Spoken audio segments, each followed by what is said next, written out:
नमस्कार, जय हिंद, वंदे मातरम। साथियों, मैं अभिषेक मिश्रा आज आप सभी लोगों का हमारे दृढ़ संकल्प पर न्यू एनसीईआरटी पॉलिटी की क्लासेस में बहुत बहुत स्वागत करता हूं। आज के इस क्लास में हम डिस्कस करेंगे क्लास 7 की न्यू एनसीईआरटी पॉलिटी का चैप्टर नंबर 6। हमारे आज के इस चैप्टर का नाम है संचार माध्यम। इस चैप्टर की अगर बात की जाए तो चैप्टर बहुत बड़ा नहीं है, लेकिन इस चैप्टर में हमें बहुत सारी बेसिक जानकारियां मीडिया के बारे में देखने को मिलती हैं। एंड आजकल के अगर एग्जाम्स का ट्रेंड देखा जाए तो इन्हीं बेसिक चीजों के ऊपर प्रश्न ज्यादा पूछे जा रहे हैं। इसलिए अगर देखा जाए तो ये चैप्टर आज के टाइम पर बहुत इंपॉर्टेंट है। तो हर एक टॉपिक को आज के इस चैप्टर में हम बारीकी से समझेंगे, बहुत ही डिटेल के साथ में, क्योंकि आज के टाइम पर इन्हीं बेसिक बातों के ऊपर प्रश्न ज्यादा पूछे जाते हैं। तो अगर आप लोगों ने अभी तक हमारे चैनल को सब्सक्राइब नहीं किया तो कर लीजिएगा, साथ ही साथ बेल आइकन को प्रेस करना बिल्कुल भी मत भूलना। अगर आप हमारे चैनल पर नए हैं तो हम आपको बता दें, हमारे चैनल पर क्लास 6 से लेकर के क्लास 12 तक की एनसीईआरटी की एक स्पेशल सीरीज चल रही है, जिसमें new NCERT history, geography and polity, इन तीन की क्लासेस अभी करवाई जा रही है। हिस्ट्री की टाइमिंग है सुबह ठीक 8 बजे हमारे दृढ़ संकल्प 2.0 चैनल पर हिस्ट्री की क्लासेस प्रोवाइड की जाती हैं। अभी तक जो क्लासेस हुई हैं उसकी प्लेलिस्ट हमने डिस्क्रिप्शन बॉक्स में सभी की दे दी है, आप जाकर के देख सकते हैं। एंड जो हमारी पॉलिटी की टाइमिंग रहेगी आज से, तो आज से आपको ठीक डेली 12 बजे पॉलिटी की क्लासेस देखने को मिलेंगी एंड शाम को ठीक 7 बजे आपको हमारी ज्योग्राफी की क्लासेस देखने को मिलेंगी। पॉलिटी की क्लासेस यहां तक कंप्लीट है, प्लेलिस्ट डिस्क्रिप्शन बॉक्स मिल जाएगी। एंड ज्योग्राफी की क्लास 8 तक क्लासेस कंप्लीट है, उसकी भी क्लास पूरी प्लेलिस्ट हमने डिस्क्रिप्शन बॉक्स में प्रोवाइड कर दी। क्लास 9 की क्लासेस स्टार्ट हो चुकी हैं, वीडियो प्रीमियर हो चुका है। आप जाकर के आज शाम को ठीक 7 बजे क्लास 9 का चैप्टर नंबर 2 देखेंगे। चलिए इसी के साथ में हम आगे बढ़ते हैं। एंड हाँ, वन मोर थिंग, देखो हम जो क्लासेस प्रोवाइड कर रहे हैं इसमें हम हर एक चैप्टर का पूरा निचोड़ लेकर के आते हैं, हर एक टॉपिक को बहुत ही बारीकी के साथ में वीडियो में एक्सप्लेन करते हैं। साथ ही साथ हम एनसीईआरटी के नोट्स भी प्रोवाइड कर रहे हैं, तो जिसे एनसीईआरटी के नोट्स लेने हैं, देखो हमारी क्लासेस सभी फ्री में आती हैं, बट हम नोट्स फ्री में प्रोवाइड नहीं करते हैं। नोट्स के लिए आपको पेमेंट करना होगा। जिसे भी एनसीईआरटी के नोट्स लेने हैं, इस नंबर पे व्हाट्सएप पर मैसेज करके आप हमसे एनसीईआरटी के नोट्स परचेस कर सकते हो। आप चलिए इसी के साथ में हम आगे बढ़ते हैं और अपने मुख्य टॉपिक पर फोकस करते हैं, जो कि हमारा आज का ये चैप्टर है संचार माध्यम। आज के इस चैप्टर में हम बहुत सारी बेसिक बातों को समझेंगे, जैसे कि मीडिया, इस शब्द का एक्चुअल अर्थ क्या होता है, इसके बाद में मास मीडिया किसे कहते हैं, इसके अलावा संचार माध्यम में टेक्नोलॉजी का कितना योगदान है। अगर आप अपना खुद का एक न्यूज चैनल खड़ा करना चाहते हो, ठीक है, या फिर एक न्यूज एजेंसी खड़ी करना चाहते हो, तो इसके लिए कितना खर्चा आएगा। इसके अलावा मीडिया वाले कमाई कहां से करते हैं, लोकतंत्र में मीडिया की क्या भूमिका है और मीडिया में लोकतंत्र की क्या योगदान रहता है, इन चीजों को डिस्कस करेंगे। एंड इसके अलावा सरकार का इनके ऊपर कितना नियंत्रण रहता है, सरकार कितना दबाव डालती है, नहीं डाल सकती है। इसके अलावा संतुलित खबर किसे कहा जाता है, और भी कई सारे टॉपिक है जो कि बहुत ही बेसिक बातें आज के चैप्टर में हमें डिस्कस करनी है। एंड हाँ, वन मोर थिंग बहुत इंपॉर्टेंट है, जिन लोगों ने हमें टेलीग्राम पर ज्वाइन नहीं किया अभी के भी कर लीजिएगा, लिंक हमने डिस्क्रिप्शन बॉक्स में प्रोवाइड कर दी है। जैसे ही हमारी क्लास कंप्लीट होती है, उस क्लास से जुड़े हुए प्रश्नों को हम टेलीग्राम पर क्विज के रूप में प्रोवाइड करते हैं। तो क्लास देखने के बाद में टेलीग्राम पर उस चैप्टर का आप टेस्ट भी देख सकते हैं क्विज के माध्यम से, ठीक है।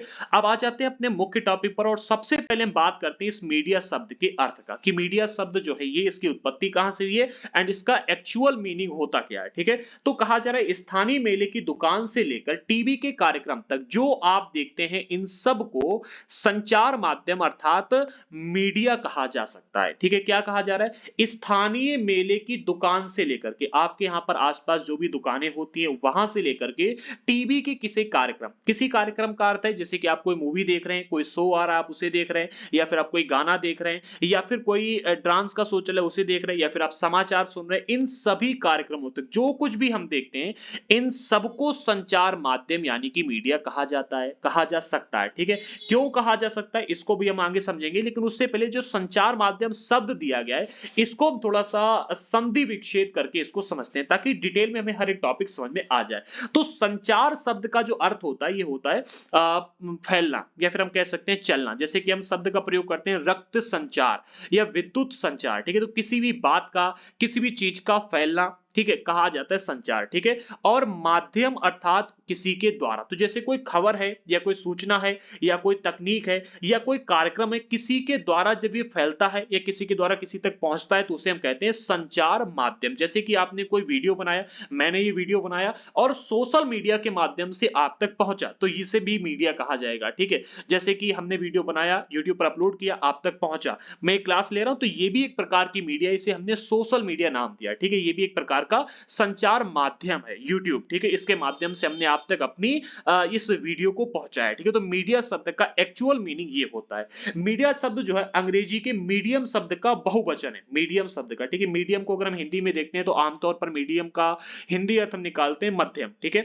और इसी का बहुवचन निकल के आता है मीडिया अर्थात माध्यम। ठीक है, तो मीडिया अंग्रेजी के मीडियम शब्द का बहुवचन है जिसका तात्पर्य उन विभिन्न तरीकों से है जिसके द्वारा हम समाज के विचारों का आदान प्रदान करते हैं। अर्थात मीडिया जो शब्द है ये, इसका जो अगर हम तात्पर्य निकालते हैं तो उन विभिन्न तरीकों से जिसके माध्यम से हम अपने विचारों का, जैसे हमने अपने विचार इस वीडियो में रखे या किसी रिपोर्टर ने अपने विचार एक वीडियो में रखे या फिर रेडियो में रखे, किसी भी तरह से, जैसे कि हमने आप फोन पर किसी से बात की। ठीक है, तो ये सभी मीडिया में ही आएंगे। ठीक है, तो मीडिया का अर्थ है माध्यम, मीडियम का अर्थ क्या है? माध्यम। ठीक है, क्योंकि मीडिया का संदर्भ संचार माध्यमों से है। किससे? संचार माध्यमों से ही मीडिया का संदर्भ निकल के आता है, इसीलिए मीडियम का अर्थ निकालते हैं माध्यम। ठीक है, इसलिए हर चीज, जैसे कि आपका फोन हो गया, फोन पर बात करने से लेकर के टीवी पर शाम के समाचार सुनने तक को मीडिया कहा जाता है। ठीक है, हम सुबह फोन पर बात कर रहे हैं, शाम तक क्या है कि हमने कई सारी गतिविधियां की, कई सारी खबरें हमारे तक आई, तो ये जितने भी माध्यम होंगे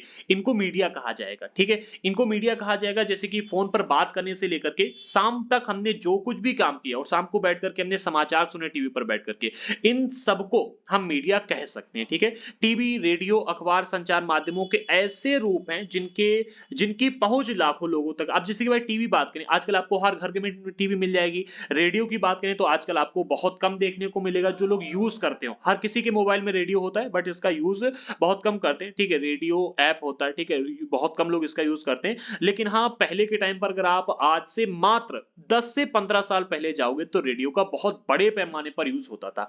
आज भी कुछ इलाकों में रेडियो का यूज होता है। अखबारों की बात करें, हर गांव तक अखबार की पहुंच है। ठीक है, तो टीवी, रेडियो और अखबार, ये कुछ ऐसे संचार माध्यम हैं, संचार माध्यमों के कुछ ऐसे रूप हैं जिनकी लाखों लोगों तक पहुंच है और देश और विदेश के जन समूह तक ये पहुंच सकते हैं। जैसे कि अगर आप देखो आज के टाइम पर हिंदुस्तान हो गया या फिर टाइम्स ऑफ इंडिया हो गया। ठीक है, या फिर हम बात करते हैं भाई आज के टाइम पर न्यूज चैनलों की बात करें। ठीक है, आज तक न्यूज चैनल हो गया, रिपब्लिक भारत न्यूज चैनल होगा, तो इनकी क्या है कि जो पहुंच है बहुत लोगों तक है। ठीक है, इसीलिए इनको जन संचार माध्यम या फिर मास मीडिया भी कहा जाता है। क्या कहा जाता है? जन संचार माध्यम, कि भाई जनता तक ये जो चीजें हैं अपनी बात को पहुंचाती, जनता तक अपनी बात को पहुंचाने के लिए एक माध्यम, ठीक है, वो ये कहे जाते हैं। ठीक है, देश और विदेश के जनसमूह तक इनकी बहुत अच्छी खासी पकड़ है। अखबार हो गया, रेडियो हो गया, टीवी हो गया। ठीक है, तो इनकी बहुत अच्छी पकड़, इसीलिए इनको जनसंचार माध्यम या फिर मास मीडिया कहा जाता है। अब अगर प्रश्न आता है कि मास मीडिया किसे कहते हैं तो आप इसे लिख सकते हो। ठीक है, आगे बढ़ते हैं। अगले पॉइंट में हम बात कर रहे हैं संचार माध्यम और तकनीक, आखिरकार टेक्नोलॉजी का इसमें कितना योगदान रहा है। तो सबसे पहले पॉइंट में कहा जा रहा है कि केबल टीवी और इंटरनेट के विस्तृत उपयोग हाल ही में शुरू हुए। हाँ भाई, बिल्कुल सही बात है। अभी क्या है कि हाल ही में केबल टीवी हो गया या फिर इंटरनेट की बात करें तो भाई ये 15-20 साल पहले से ही हम देखते आ रहे हैं कि बहुत ही बड़े पैमाने पर इसका विस्तृत उपयोग शुरू हुआ है। इन्हें प्रचलन में आए अभी मात्र 20 वर्ष भी नहीं हुए। ठीक है, प्रचलन में आए अर्थात बड़े पैमाने पर इनका जो उपयोग होने लगा है 20 वर्ष भी नहीं हुए जो तो इन सभी चीजों के आए। ठीक है, जनसंचार माध्यमों के लिए प्रयोग में आने वाली प्रौद्योगिकी निरंतर बदलती रहती है। अगर आप बहुत टाइम पहले देखोगे तो पत्र के माध्यम से एक से दूसरे तक जानकारियां पहुंचाई जाती थी। ठीक है, पत्र के माध्यम से, फिर धीरे नहीं, पत्र से भी पहले अगर आप देखोगे तो लोग जाते थे पहुंचाने के लिए। ठीक है, खबर पहुंचाने के लिए लोगों को भेजा जाता था। फिर डाकिया आने लगे, पत्र के माध्यम से हम खबर पहुंचाने लगे। फिर रेडियो के माध्यम से पहुंचाने लगे। ठीक है, सिग्नल के माध्यम से क्या है कि सरकारें बात करने लगी। फिर धीरे धीरे अगर आप देखोगे तो हमने क्या किया, अखबार बना लिया और डेली की खबरों को अखबार के माध्यम से हम लोगों तक पहुंचाने लगे। सबसे पहला अखबार बंगाल में बनाया गया था। ठीक है, मुझे नाम याद नहीं आ रहा, बंगाल का ही कोई अखबार था जिसमें क्या है कि पहले एडवर्टाइजमेंट की खबरें निकाली जाती थी, फिर धीरे धीरे उसमें सूचनाओं को डाला जाने लगा। तो इस तरह से हमने क्या किया, धीरे धीरे प्रौद्योगिकी बदलती रही। ठीक है, अखबार के बाद में रेडियो पर बड़े पैमाने पर सूचनाएं दी जाने लगी। ठीक है, रेडियो के बाद में हमने देखा कि भाई लोग बड़े पैमाने पर अखबार निकालने लगे। फिर धीरे धीरे लोग मैगजीन निकालने लगे। ठीक है, फिर इसके बाद में न्यूज रिपोर्टर्स आ गए और ये पूरा का पूरा टीवी चैनल वगैरह आ गए और इंटरनेट का इंतजाम हो गया। तो जो अगर हम तकनीक की बात करें, संचार माध्यम में, जनसंचार माध्यम, तो लगातार टेक्नोलॉजी बदलती जा रही है। अभी 20 साल पहले टीवी की शुरुआत हुई है और मैं गारंटी के साथ कह रहा हूं कि 20 साल बाद आपको टीवी बहुत कम घरों में देखने को मिले, क्योंकि यूट्यूब जो है टीवी की जगह लेता जा रहा है। यूट्यूब पर आजकल लोग ज्यादा प्रेफर कर रहे हैं, मोबाइल पर लोग ज्यादा आ चुके हैं, ठीक है।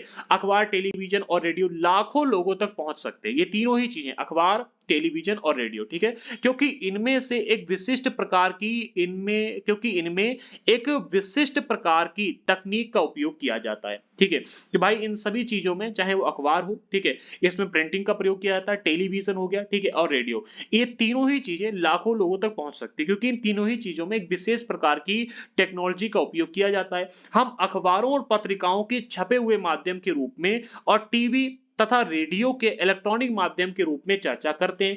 भाई अगर अखबार को छापने वाली मशीन ना हो तो क्या लाखों लोगों तक अखबार पहुंच सकता है? हम सुबह से शाम तक बैठेंगे तब एक अखबार लिख पाएंगे, बताओ, ठीक है, फिर उसके बाद उसे देने के लिए जाएंगे, ठीक है। तो अखबार जो टेक्नोलॉजी इसका, इसमें बहुत बड़ा योगदान है। इसके अलावा अगर हम टीवी और रेडियो की बात करें तो इसमें इलेक्ट्रॉनिक्स का बहुत बड़ा योगदान है, ठीक है। तो इलेक्ट्रॉनिक माध्यम के रूप में हम इनकी चर्चा करते हैं। तो इनके माध्यम से अगर हम देखें तो आजकल जो खबर पहुंचाना है बहुत आसान हो चुका है और इसके पीछे का मुख्य जो रीजन रहा है वो है टेक्नोलॉजी, ठीक है। तकनीक और मशीनों को बदल कर अत्याधुनिक बनाने से संचार माध्यमों को अधिक लोगों तक पहुंचने में मदद मिली है।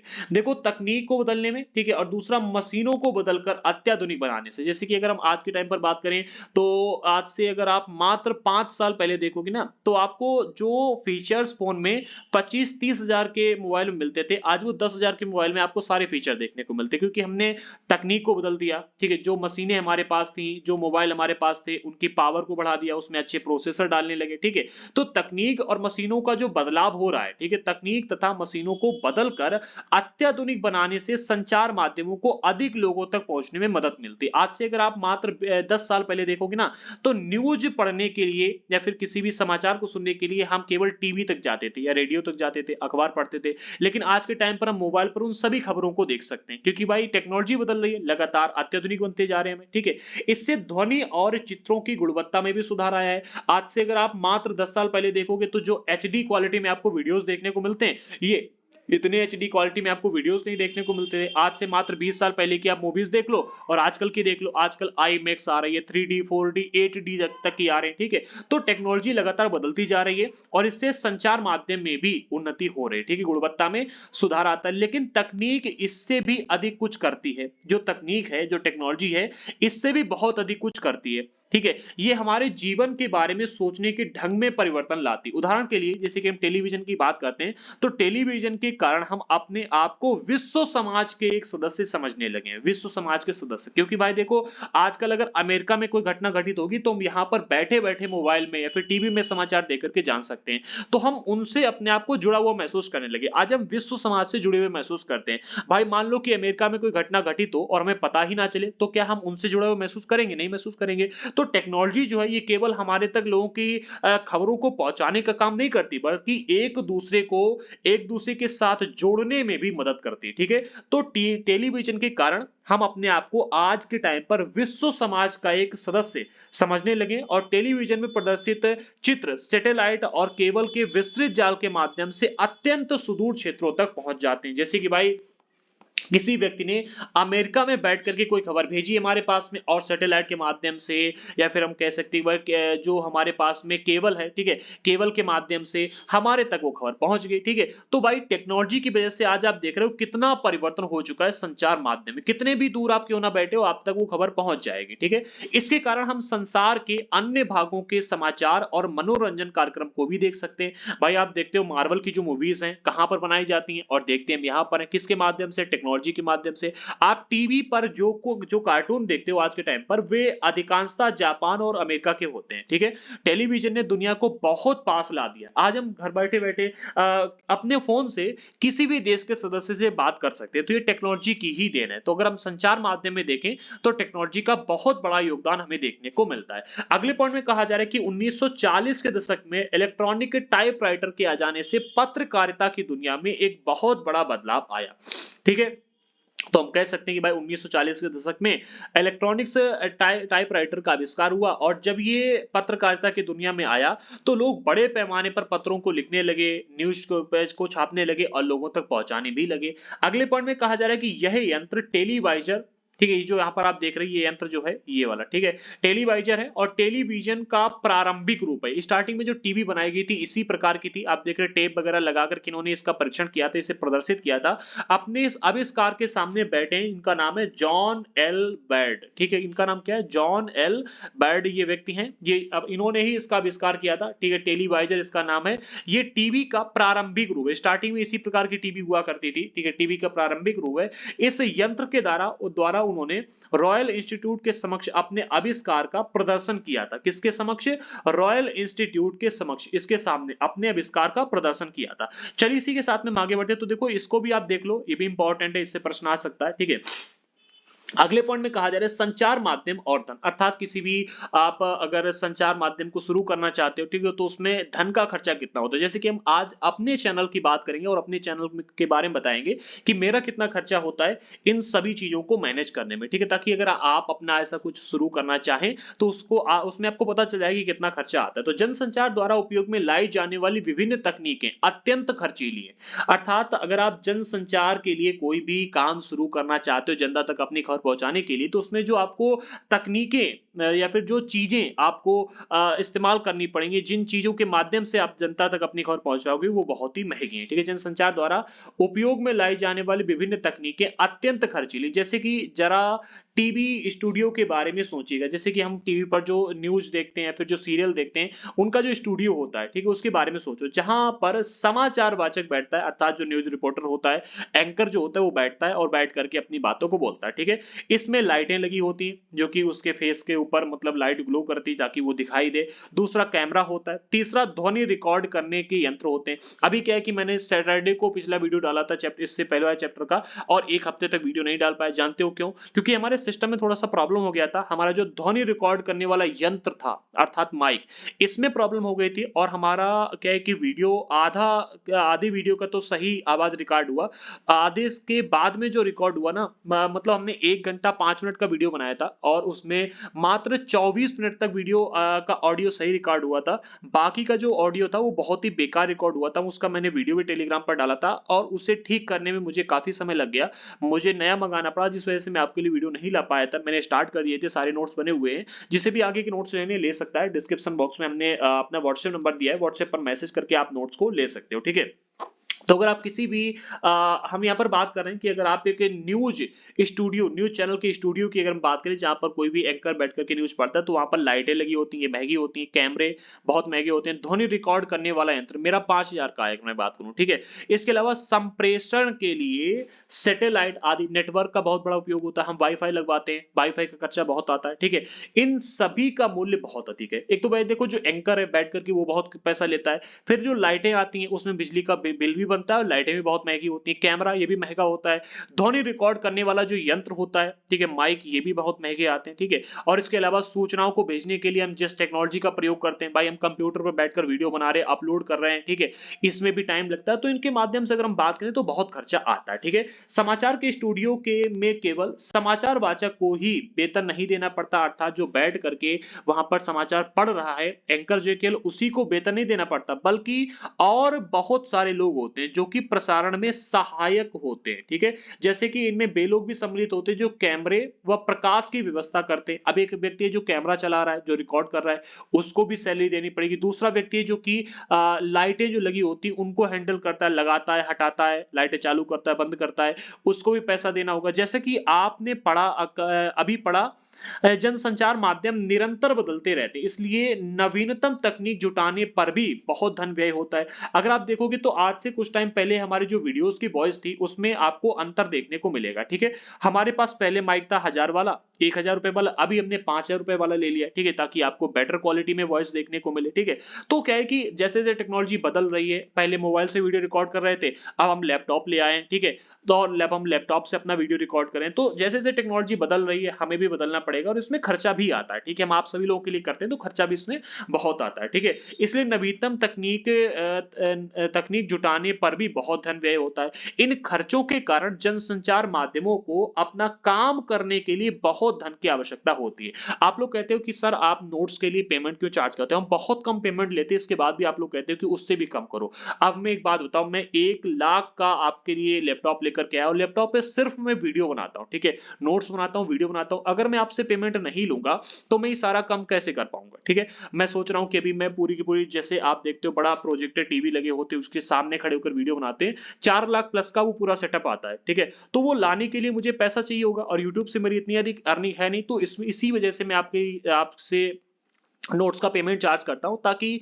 इसी पैसे से हम संसाधनों को जुटा सकें और आपको बेटर क्वालिटी में कंटेंट प्रोवाइड कर सकें। अभी हमारे पास कोई टीम नहीं है, मैं अकेले ही काम करता हूं, ठीक है, तो अकेले काम करने की वजह से मुझे क्या है कि लगभग 18 से 18 घंटे के आसपास मुझे काम करना पड़ता है और उसमें भी मुझे क्या है कि नोट्स भी बनाने हैं, इसके अलावा वीडियो भी रिकॉर्ड करने हैं, वीडियो अपलोड भी करना होता है, बहुत सारे काम होते हैं। तो मैं सोच रहा कि अगर थोड़ी सी अर्निंग बढ़े तो मैं 1-2 लोगों को अपने पास रख लूं, ताकि आप लोगों को और जल्दी-जल्दी बेटर क्वालिटी में कंटेंट दिया जा सके। तो इसमें खर्चा बहुत आता है, ठीक है, परिणामतः अधिकांश टीवी चैनल और समाचार पत्र किसी बड़े व्यापारिक प्रतिष्ठान का भाग होते हैं। अच्छा, हम यहाँ पर जैसे कि न्यूज चैनल की बात करें, ठीक है, तो हमने यहाँ पर अपने चैनल की बात की, आप देख रहे हैं कितना खर्चा आता है, ठीक है, लेकिन अगर हम न्यूज चैनल को बात करें तो वहां पर तो और अधिक खर्चा आता है, एंकर होता है, इन सभी चीजों को क्या है कि संभालने वालों को पेमेंट करना होता है, ठीक है, और इसके अलावा जैसे जैसे टेक्नोलॉजी बदलेगी तो टेक्नोलॉजी बदलने के साथ में उन्हें आगे बढ़ना होगा और उसके लिए अधिक लोगों की आवश्यकता होगी, ठीक है, अधिक धन की आवश्यकता होगी। आप जैसे जैसे क्या है कि टेक्नोलॉजी बदल रही है आजकल, आप देखोगे कि जितने भी न्यूज चैनल है कार्टून पर ज्यादा फोकस कर रहे हैं, ठीक है, आप देखोगे एनिमेशन ज्यादा प्रोवाइड किया जाता है, ठीक है, तो उसके लिए भी एक आदमी अलग चाहिए है, तो बहुत सारी चीजें होती है। इसी वजह से क्या है, आमतौर पर आज के टाइम पर इसका परिणाम ये है कि जो टीवी चैनल आप देखते हो, ठीक है, अधिकांशतः जो समाचार पत्र हैं किसी व्यापारिक प्रतिष्ठान के भाग होते हैं, अर्थात व्यापारिक उद्देश्य से आज के टाइम पर सारे के सारे न्यूज चैनल ओपन किए जाते हैं, ठीक है, और यहाँ पर व्यापारी ही होते हैं जो इनको चलाते हैं, ठीक है। इसका परिणाम क्या हुआ है आजकल, आगे देखते हैं। देखो, जनसंचार माध्यम लगातार धन कमाने के विभिन्न तरीकों के बारे में सोचते रहते हैं, क्योंकि अगर ये लगातार धन कमाने के विभिन्न तरीकों के बारे में नहीं सोचेंगे तो इनका जो चैनल है वो आज नहीं तो कल भ्रष्ट हो जाएगा, क्योंकि इन्हें लोगों को सैलरी देनी होती है, ठीक है, नई टेक्नोलॉजी के साथ अपने आप को अपडेट भी करना होता है। आजकल देख रहे हैं आप एआई आ चुका है, ठीक है, और अगर एआई को इंप्लीमेंट नहीं करेंगे तो उसका और अधिक इन्हें मतलब घाटा होगा, ठीक है। तो जनसंचार माध्यम को लगातार धन कमाने के लिए इनको विभिन्न तरीकों के बारे में सोचना होता है। एक तरीका जिसके द्वारा जनसंचार माध्यम धन अर्जित करते हैं वो ये है कि विभिन्न वस्तुओं के विज्ञापन के द्वारा, ठीक है। आप देखोगे कोई भी आप वीडियो देखते हो, जैसे कि हमारा वीडियो देखते हो, तो बीच बीच में आपको ऐड देखने को मिलते हैं, ठीक है, आप लोग उसे स्किप कर देते हो। कई सारे ऐड तो ऐसे होते हैं जिसे आप स्किप कर ही नहीं सकते, इन्हीं के माध्यम से हम पैसा कमाते हैं, ठीक है। और जो भी न्यूज चैनल वाले होते हैं, न्यूज चैनल वाले आपने वीडियो देखा, आपसे तो पैसा पड़ा नहीं लेकिन मुझे पैसा मिला, तो हम इन एडवर्टाइजमेंट वालों से पैसा लेते हैं, ठीक है, और उसी पैसे से हम अपना इंतजाम लगाते हैं और बेटर क्वालिटी का कंटेंट बना करके आपको प्रोवाइड करते हैं, ठीक है। इसीलिए एडवर्टाइजमेंट होते हैं। आपने कई बार देखा होगा न्यूज चैनल में जब आप न्यूज सुनोगे तो बीच में जाएगा बोलो जुआ केसरी, ठीक है, आप ये लो वो लो, इसका उसका प्रचार, मतलब प्रचार आते ही रहते, तो उसी से लोग पैसे कमाते। जैसे कि कारें हो गया, ठीक है, कारों के लिए, चॉकलेट के लिए, एक मिनट, हाँ, कारें के लिए, चॉकलेट वाले, कपड़े वाले, मोबाइल फोन वाले, तो इनके प्रचार आते रहते हैं, ठीक है। एक टीवी चैनल में 10 सेकंड के लिए विज्ञापन देने का जो मूल्य है, लोकप्रियता, उसकी लोकप्रियता और समय के आधार पर 1000 रुपए से लेकर के 1 लाख रुपए के बीच में पड़ता है। अच्छा, यहां पर टीआरपी काम आती है। देखो, जिसका न्यूज चैनल जितना ज्यादा देखा जाता है, ठीक है, उसके न्यूज चैनल की टीआरपी उतनी अधिक होती है और वो उतना ही अधिक पेमेंट भी चार्ज करता है। मात्र 10 सेकंड की एड के लिए जिसकी टीआरपी सबसे अधिक होगी वो 1 लाख रुपए तक चार्ज करेगा और इससे भी अधिक रुपए चार्ज कर सकता है। जिसकी टीआरपी बहुत कम होगी वो 1000 रुपए चार्ज करता है, ठीक है। तो 1000 से लेकर के टीआरपी के आधार पर, अर्थात उसकी लोकप्रियता के आधार पर 1 लाख रुपए के बीच तक चार्ज कर सकता है। आप जैसे कि 10 सेकंड की चॉकलेट का कोई एडवर्टाइजमेंट चलाने के लिए जा रहे हो तो 1000 से लेकर के 1 लाख रुपए तक आपसे पड़ सकता है, ठीक है। आगे बढ़ते, अगला पॉइंट में मिलता है हमको संचार माध्यम और लोकतंत्र, अर्थात लोकतंत्र में इसकी क्या भूमिका रहती है एंड लोकतंत्र और संचार माध्यम के बीच का संबंध कैसा है, इस चीज को मैं यहाँ पर डिस्कस करेंगे। तो इसके बारे में देखो, सबसे पहले यहाँ पर जो बात बताई जा रही है इसको देखेंगे। इसके बाद में दो यहाँ पर हमने न्यूज की रिपोर्ट रख ली है, इन रिपोर्ट के माध्यम से हम पूरे टॉपिक को समझने का प्रयास करेंगे। तो सबसे पहले कहा जा रहा है कि लोकतंत्र में देश और संसार के बारे में समाचार देने और उनमें होने वाली घटनाओं पर चर्चा करने में संचार माध्यमों की भूमिका अत्यंत महत्वपूर्ण होती है। कहा जा रहा है किसी भी लोकतांत्रिक देश में अगर आप देखोगे तो किसी भी लोकतांत्रिक देश और संसार के बारे में जो समाचार देने वाले और उसमें जो घटनाएं होती हैं किसी भी देश में फिर किसी भी संसार में, ठीक है, घटनाओं पर चर्चा करने वाले जो संचार माध्यम है, जैसे कि हम किसी भी न्यूज़ चैनल को देखते हैं, ठीक है, तो इनकी भूमिका बहुत महत्वपूर्ण होती है। क्यों? उदाहरण के लिए संचार माध्यमों से नागरिक जान सकते हैं कि सरकार किस प्रकार काम कर रही है। अब मान लो कि सरकार ने कोई निर्णय लिया और किसी भी न्यूज़ रिपोर्टर ने उस निर्णय को अपनी टीवी पर या फिर अपने न्यूज़ चैनल में नहीं दिखाया। किसी भी अखबार वाले ने उसको नहीं छापा, ठीक है? किसी भी संचार माध्यम के द्वारा आपको वो जानकारी नहीं मिली, तो आपको क्या पता चल पाएगा सरकार क्या कर रही है, क्या नहीं कर रही? तो किसी भी लोकतंत्र में संचार माध्यम की भूमिका बहुत ही महत्वपूर्ण होती है। क्यों? क्योंकि संचार माध्यम जो होते हैं, ये जनता को सरकार के साथ में जोड़ कर रखते हैं, ठीक है? क्या कहा जा रहा है? उदाहरण के लिए संचार माध्यमों से नागरिक जान सकते हैं कि सरकार किस प्रकार काम कर रही है। अभी जैसे कि हम कृषि कानून की बात करें, ठीक है? कृषि कानून अभी तो रिजेक्ट हो चुके हैं, ठीक है? लेकिन जब कृषि कानून आए थे तो मीडिया वालों के माध्यम से ही जनता तक ये बात पहुंची कि भाई इस तरह का कृषि कानून है। अगर मीडिया वाले इसके बारे में बोलते ही ना, इसके बारे में न्यूज़ ही नहीं चलाते तो क्या बात फैलती? अब जैसे मणिपुर में हादसा हुआ, ठीक है? तो जब तक मीडिया वालों ने नहीं दिखाया तब तक वो बात नहीं फैली। लेकिन एक दिन क्या होता है कि एक वीडियो सामने आ जाता है किसी न किसी तरह से, वो भी एक संचार माध्यम था, ठीक है? जब ये वीडियो सामने आता है तो मीडिया वाले उसके बारे में बताते हैं। अब जब बात फैली तब कई सारे नेताओं ने कहा कि बंगाल में बहुत सारी घटनाएं होती रहती हैं, उसके बारे में मीडिया वाले नहीं बताते। तब दूसरा नेता बोला कि राजस्थान में बहुत सारी घटनाएं होती रहती है ऐसी हैं, वहां पर तो कोई नहीं मीडिया वाला जाता है। तो ये संचार माध्यम ही है, ये मीडिया वाले ही हैं। संचार माध्यम कई तरह के होते हैं, ठीक है? जैसे कि भाई न्यूज़पेपर हो गया या फिर सोशल मीडिया हो गया या फिर हम बात करते हैं न्यूज़ चैनल हो गए। तो इन्हीं संचार माध्यमों के द्वारा हम सरकार द्वारा किए गए कामों की जानकारी प्राप्त कर सकते हैं। यदि लोग चाहें तो इन समाचारों के आधार पर कार्रवाई भी कर सकते हैं। जैसे कि हमने समाचार में कोई खबर सुनी कि आज सरकार ने ऐसा काम किया है, ठीक है? और वो काम क्या है कि जनता की भलाई के लिए नहीं है, तो उस न्यूज़ चैनल से मिली जानकारी के हिसाब से कार्रवाई भी कर सकते हैं, ठीक है? यानी कि हम कोई भी विरोध प्रदर्शन कर सकते हैं या फिर कह सकते हैं कि सार्वजनिक विरोध कर सकते हैं, पत्र लिख करके विरोध कर सकते हैं। ऐसे में संबंधित मंत्री को पत्र लिख करके सार्वजनिक विरोध आयोजित करके या फिर हस्ताक्षर अभियान आदि चला करके सरकार से पुनः उसके कार्यक्रम पर विचार करने का आग्रह करके कर सकते हैं, ठीक है? यानी कि जो कार्रवाई करने की बात की जा रही है, तो इतने तरीकों से हम कार्रवाई कर सकते हैं कि सरकार भाई आपने जो ये कार्यक्रम चलाया है इसके ऊपर पुनः विचार कीजिएगा, जैसा कि हमने कृषि कानून में किया था। हमारे तक मीडिया के माध्यम से जानकारी पहुंची विभिन्न तरीकों से, ठीक है? मीडिया का आप न्यूज़ चैनल में ही हर बार मत लिया करो, ठीक है? तो विभिन्न तरीकों से हमारे तक वो बात आई।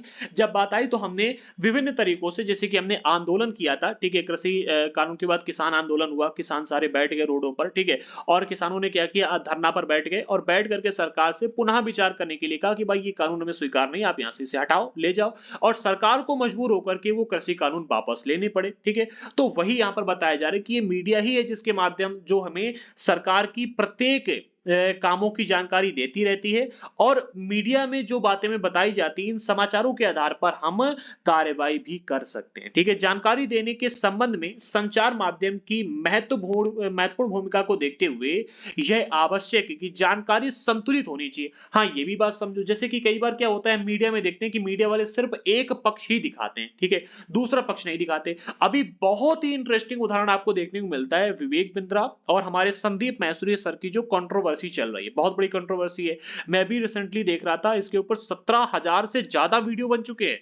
मैंने सोचा कि मैं भी क्यों ना इसके ऊपर एक वीडियो बना दूं, लेकिन मैंने फिर सोचा कि भाई मुझे व्यूज के लिए किसी भी कंट्रोवर्सी में पढ़ना नहीं है, मैं इसका एग्जांपल यहां पर बस आपको दूंगा, ठीक है? तो यहां पर क्या कहा जा रहा है, देखो, जानकारी देने के संबंध में संचार माध्यम की महत्वपूर्ण भूमिका को देखते हुए यह आवश्यक है कि जानकारी संतुलित होनी चाहिए। अच्छा, संतुलित जानकारी किसे कहा जाता है, आइए इस टॉपिक को समझेंगे। आइए एक ही समाचार के दो भिन्न रूपों को पढ़ करके समझे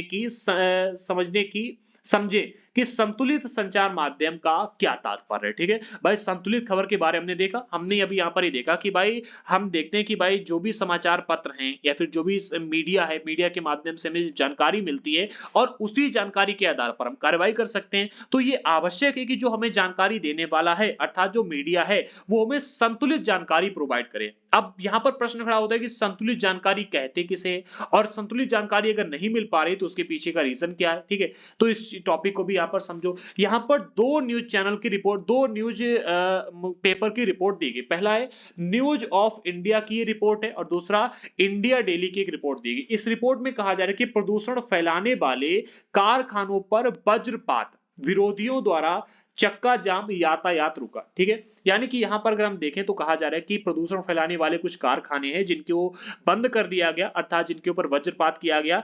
और उसके बाद में हुआ क्या, जो जिन लोगों ने अर्थात जब सरकार ने प्रदूषण फैलाने वाले कारखानों को बंद कर दिया तो उसके विरोधी जो थे उन्होंने चक्का जाम कर दिया था, रोड पर आकर के बैठ गए और धरना प्रदर्शन करने लगे। इससे यातायात रुक गया। ठीक है, अब इसको पूरा पढ़ लेते हैं फिर दूसरे टॉपिक पर आएंगे। इसमें क्या कहा जाए, देखो हम एक्सप्लेन नहीं करेंगे बट इस पूरी न्यूज को पढ़ देंगे। इसमें कहा जा रहा है कारखानों के मालिकों और मजदूरों के हिंसात्मक विरोध ने आज शहर की गतिविधियों को रोक कर रख दिया। सड़कों पर वाहनों के विशाल जाम लगने के कारण लोग समय से अपने काम पर नहीं पहुंच सके। कारखाना मालिक और मजदूर सरकार के प्रदूषण फैलाने वाली ने इकाइयों को बंद करने के निर्णय का विरोध कर रहे हैं। यद्यपि सरकार ने यह निर्णय कुछ जल्दबाजी में लिया है, परंतु विरोधियों को काफी समय से पता था कि उनकी इकाइयां गैर कानूनी हैं। इन इकाइयों को बंद होने से शहर में प्रदूषण का स्तर काफी कम हो जाएगा। शहर के गणमान्य नागरिक श्री जैन ने कहा है, हमारा शहर भारत के नए व्यवसायिक केंद्र के रूप में स्थापित होता जा रहा है। इसके साथ साथ यह भी आवश्यक है कि शहर साफ और हरा भरा रहे। प्रदूषण फैलाने वाले कारखानों को हटाया जाना चाहिए। विरोध करने के स्थान पर कारखानों के मालिकों व कामगारों को पुनर्स्थापन का प्रस्ताव स्वीकार कर लेना चाहिए। अच्छा, अगर आप इस न्यूज में देखोगे तो यहाँ पर सरकार का पक्ष दिया जा रहा है कि यहाँ पर होता क्या है कि कुछ कारखाने हैं जिनसे प्रदूषण बहुत अधिक फैल रहा था। ठीक है, तो सरकार उनको बंद कर देती है। अब जब सरकार उनको बंद कर देती है तो कारखानों में काम करने वाले जो मजदूर थे और मालिक थे वो हिंसात्मक विरोध करने लगते हैं, सड़क पर धरना प्रदर्शन करने लगते हैं, क्योंकि अचानक से सभी कारखानों को एकदम से सरकार ने सख्ती से निर्णय लिया और बंद कर दिया। ठीक है, और सरकार की तरफ से बयान यह आया कि हमारा जो शहर है वो व्यापारिक केंद्र के रूप में स्थापित हो रहा है और इसलिए आवश्यक है कि हम अपने शहर को हरा भरा और साफ सुथरा रखें। ठीक है, ये यहां पर कहा गया। अब दूसरी रिपोर्ट में हम यहां पर देखिए क्या कहा जा रहा है। इस रिपोर्ट में कहा जा रहा है कि शहर के आवासीय क्षेत्र में 1 लाख कारखानों का बंद होना एक गंभीर समस्या का रूप ले सकता है। सोमवार को हजारों कारखाना मालिक व कामगार कारखाना बंदी पर अपना कड़ा विरोध जताने के लिए सड़कों पर उतर आए। उन्होंने कहा कि इससे उनकी रोजी रोटी छिन जाएगी। उनका कहना है कि गलती नगर निगम की है, क्योंकि वह आवासीय क्षेत्र में लगातार नए कारखाने लगाने के लाइसेंस देता रहा। उन्होंने यह भी कहा कि उसके पुनर्स्थापन के लिए पर्याप्त प्रयत्न नहीं किए गए। ठीक है, उनके पुनर्स्थापन के लिए पर्याप्त प्रयत्न नहीं किए गए। कारखानों के मालिकों व मजदूरों ने कारखाने बंद करवाने के विरोध में शहर में 1 दिन का बंद प्रस्तावित किया। एक कारखाने के मालिक श्री शर्मा ने कहा, सरकार कहती है कि उसने हमारे पुनर्स्थापन के लिए बहुत कार्य किया है, लेकिन जिस प्रकार के क्षेत्र वे हमें दे रही हैं वहां किसी प्रकार की सुविधा नहीं है। वे पिछले 5 वर्षों से वहां कोई विकास कार्य नहीं हुआ है। अब अगर आप इन दोनों रिपोर्टों में देखोगे तो एक रिपोर्ट में सरकार का पक्ष दिया गया है और दूसरी रिपोर्ट में जनता का पक्ष दिया गया है। दोनों ही रिपोर्टें संतुलित नहीं है। संतुलित रिपोर्ट किसे कहते हैं, आइए आगे देख करके हम बताते हैं। अच्छा, इन दोनों रिपोर्टों को हमने इसलिए रखा है ताकि आप एक एग्जांपल के रूप में देख सके। रिपोर्टें बहुत इंपॉर्टेंट नहीं है। ठीक है, एक न्यूज़पेपर की जो रिपोर्ट है उसमें कहा जा रहा है कि बस सरकार इसलिए ऐसा करना चाहती है और दूसरी रिपोर्ट में कहा जा रहा है कि जो सरकार है उसका जनता विरोध क्यों कर रही है। ठीक है, दोनों ही रिपोर्टें संतुलित नहीं है। अब आगे आकर के देखते हैं आखिरकार संतुलित रिपोर्ट कहते हैं किसे। वास्तविकता तो यह है कि यदि आप इनमें से केवल एक समाचार पत्र को पढ़ेंगे, ठीक है, तो विषय का एक ही पक्ष जान पाएंगे। जैसे कि आपने इसे पढ़ा तो आप सरकार का पक्ष जान पाएंगे कि सरकार आखिरकार कारखानों को क्यों हटा रही है। ठीक है, और अगर आप इसे पढ़ोगे तो आपको यह पता चलेगा कि आखिरकार जनता यहां पर प्रदर्शन क्यों कर रही है। ठीक है, यदि आपने न्यूज ऑफ इंडिया पढ़ा अर्थात ये वाला पढ़ा तो आपको विरोधियों की बातें व्यर्थ लगेंगी, अर्थात जो जहां पर प्रदर्शनकारी हैं उनकी बातें जो है वो व्यर्थ लगेंगी। उनका यातायात व्यवस्था में बाधा उत्पन्न करना और अपने कारखानों से शहर में प्रदूषण फैलाते रहना आपके मन में उनकी बुरी छवि अंकित कर देता है। ठीक है, अंकित कर देगा, जो कि हमें यहां पर देखने को मिल रहा है। दूसरी ओर यदि आपने इंडिया डेली पढ़ा अर्थात अगर आपने ये वाला न्यूज़पेपर पढ़ा तो आप जानते हैं कि कारखाने बंद होने पर बहुत से लोगों की जो रोजी रोटी है, बहुत से लोग अपनी रोजी रोटी खो देंगे, क्योंकि पुनर्स्थापन के प्रयास अपर्याप्त हैं। क्योंकि इसमें बताया जा रहा है कि सरकार जो पुनर्स्थापन के प्रयास कर रही है वो पर्याप्त नहीं है। इन दोनों में से एक भी विवरण संतुलित नहीं है। ठीक है। संतुलित रिपोर्ट वह होती है जिसमें किसी भी विषय पर हर दृष्टिकोण से चर्चा की जाती है, फिर पाठकों को स्वयं अपनी राय बनाने के लिए स्वतंत्र छोड़ दिया जाता है। ठीक है, जैसे कि दोनों ही रिपोर्टों को अगर हम देखें तो एक इनमें से एक भी संतुलित नहीं है। ठीक है, अगर कोई ऐसी रिपोर्ट आती है जिसमें दोनों पक्षों की बात की गई कि सरकार इसलिए इनको बंद कर रही है और ये जो लोग धरना प्रदर्शन कर रहे हैं ये इसलिए धरना प्रदर्शन कर रहे हैं, अब आपको इसलिए छोड़ दिया जाए कि आप निर्णय लो कि कौन सही है कौन गलत है। इसमें इन्होंने पहले निर्णय ले दिया कि सरकार सही है और सरकार इसलिए क्या है कि ये बंद कर रही है, और इसमें इन्होंने पहले निर्णय ले दिया कि लोग इसलिए यहां पर धरना प्रदर्शन कर रहे हैं और लोग सही हैं। ठीक है, तो दोनों ही रिपोर्टें जो है असंतुलित है।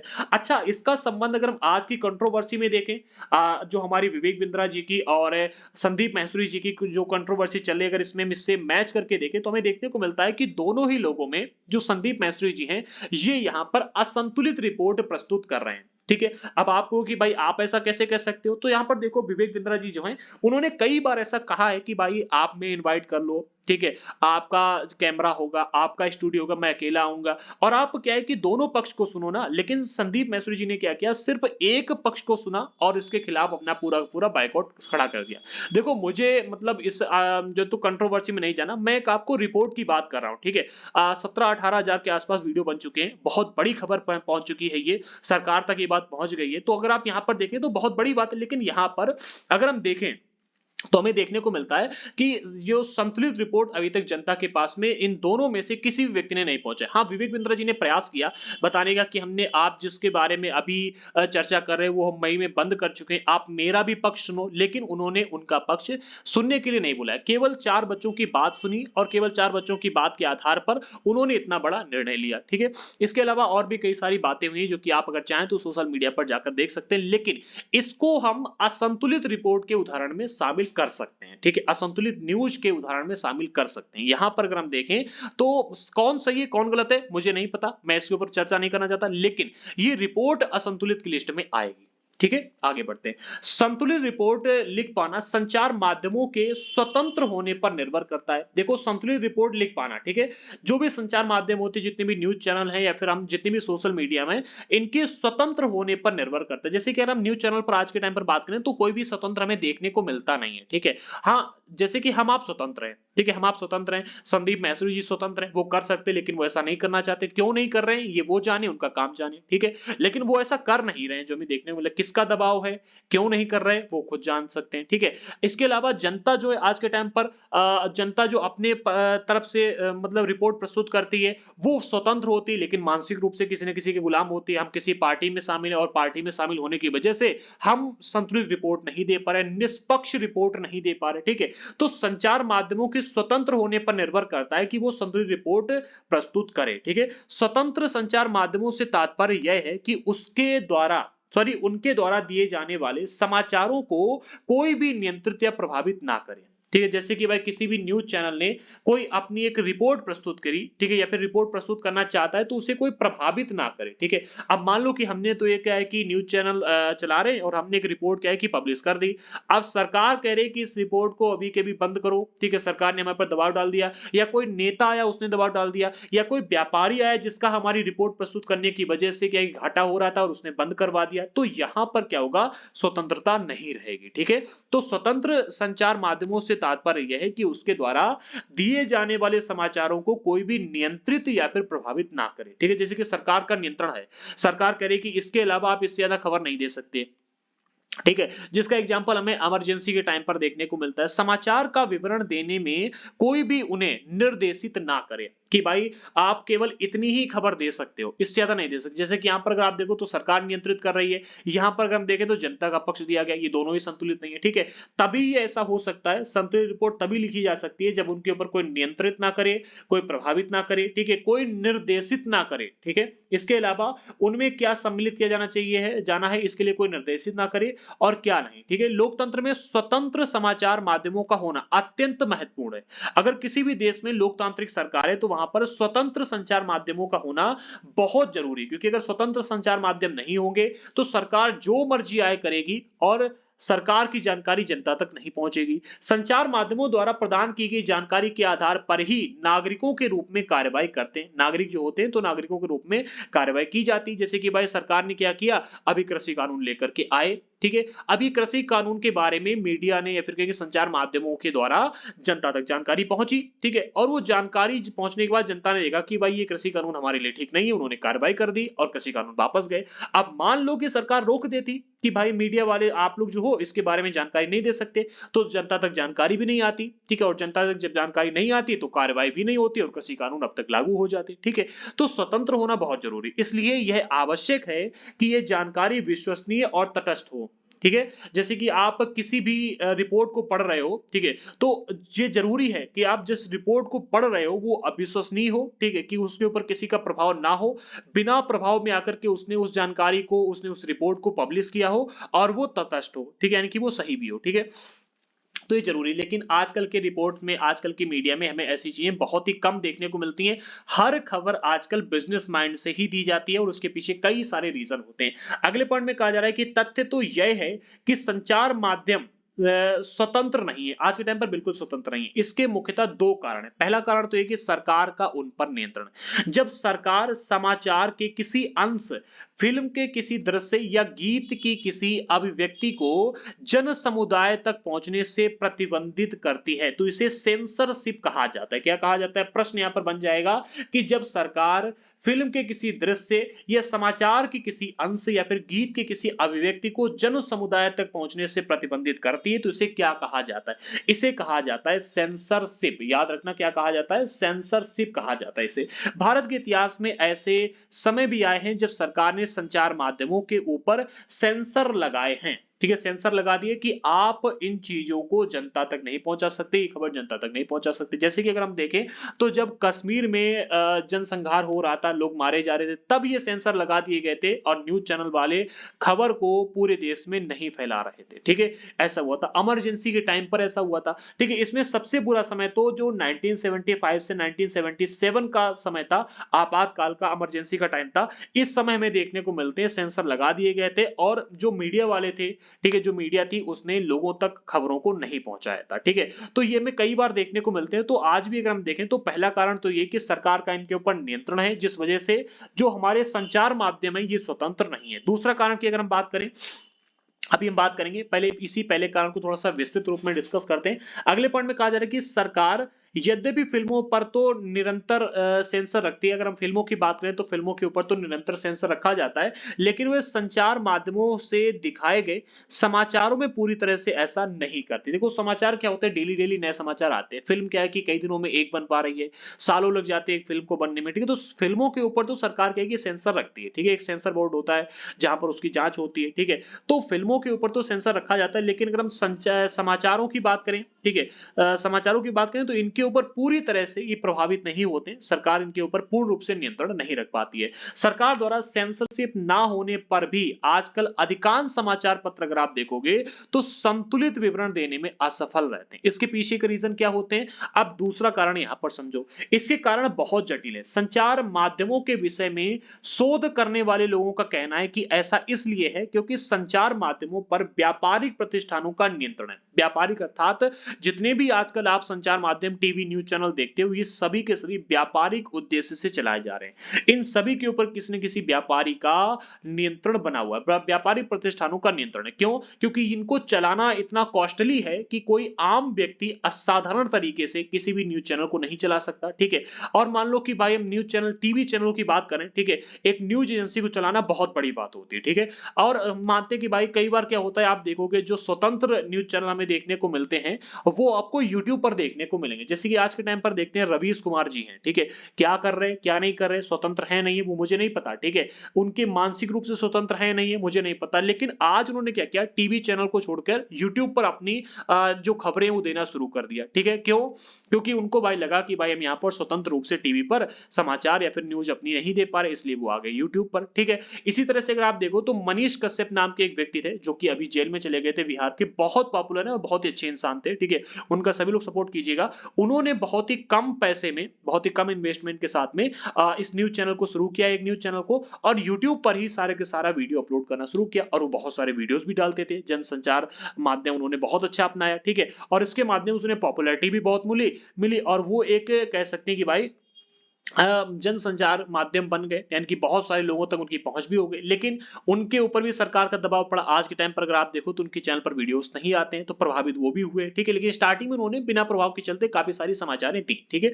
तो दो रीजन होते हैं, एक तो सरकार का उन पर नियंत्रण, दूसरा व्यापारिक प्रतिष्ठानों का उनके ऊपर नियंत्रण, ठीक है। कई बार किसी विवरण के एक पक्ष पर ही ध्यान केंद्रित करना इनके हित में होता है, ठीक है। जैसे कि अगर आप देखोगे तो कई बार ऐसा होता है कि सरकार को, जैसे कि हम बात करते हैं, एक मिनट, हाँ, जैसे कि हम बात करते हैं, अभी आपने देखा है किसका, अभी आपने मणिपुर वाली बात की, ठीक है, मणिपुर की बात की, वहां पर आप देख रहे किस प्रकार की घटना घटी थी। यहां पर क्या है कि आप देख सकते हो कि कई बार ऐसा होता है कि भाई सरकार के पक्ष में मीडिया वालों को बोलना पड़ता है और बोलते भी हैं, ठीक है।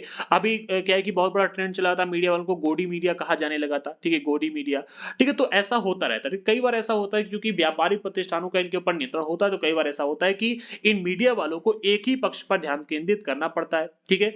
संचार माध्यमों द्वारा निरंतर धन की आवश्यकता और उसके लिए विज्ञापनों पर निर्भरता के कारण भी उन लोगों के विरोध में लिखना कठिन होता है। अब मान लेते हैं कि भाई कोई टीवी चैनल है जिसको क्या है कि लगातार पैसे की आवश्यकता है और पैसे उसको मिलेंगे विज्ञापन से। अब मान लो कि वो विज्ञापन करता है किसका, वो एक विमल पान मसाला का विज्ञापन वो करता है, ठीक है। अब विमल पान मसाला का जब वो प्रचार कर रहा है तो उसके विरोध में कोई भी न्यूज कैसे पब्लिश कर सकता है, क्योंकि वो उसी के प्रचार कर रहा है। अब अगर वो उसके विरोध में कोई न्यूज पब्लिश कर देगा तो उसका उसे एडवर्टाइजमेंट मिलना बंद हो जाएगा। तो ये भी एक रीजन है जिस वजह से ये जो न्यूज चैनल होते हैं इनके विरोध में बहुत कम लिखते हैं और बहुत कम खड़े होते हैं, ठीक है। इसके अलावा कहा जा रहा है जो विज्ञापन देते हैं उनके विरोध में ये लिखना मतलब बहुत कठिन होता है इनके लिए, ठीक है। इसलिए व्यापार से गहन जुड़ाव होने के कारण अब संचार माध्यमों को स्वतंत्र नहीं समझा जाता है। व्यापार से इनका बहुत ही घनत्व, मतलब बहुत ही गहरा जुड़ाव है आज के टाइम पर, ठीक है। अब मान लेते हैं कि कोई बहुत ही खराब प्रोडक्ट है, हाँ, एग्जांपल के रूप में अगर आज से कुछ टाइम पहले आप देखोगे, मैंने एक ही बार केवल न्यूज में इसको देखा है।